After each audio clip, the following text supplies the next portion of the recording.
Ako po pala si James Marcalianza, native operator ng 60cm Desert Planet Luna Plaza. Nagamit ko ito ng 7 beses sa isang linggo na may total na 183 meters. Ito po yung head, capping, wiper. Ganito naman po yung tamang pag-head clean.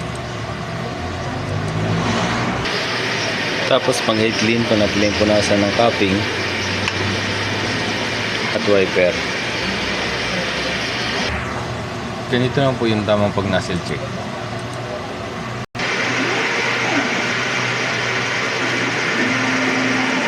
Buo naman po siya. Ito naman po yung waste tank. Kapalit lang po nito kahapon.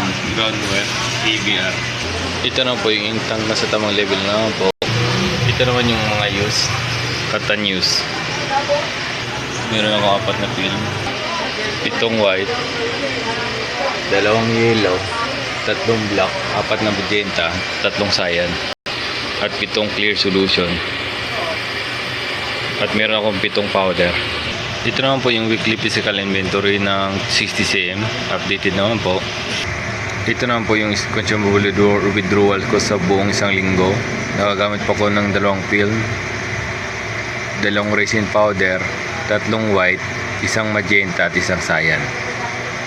Ito naman po yung monthly maintenance checklist ko, updated naman po.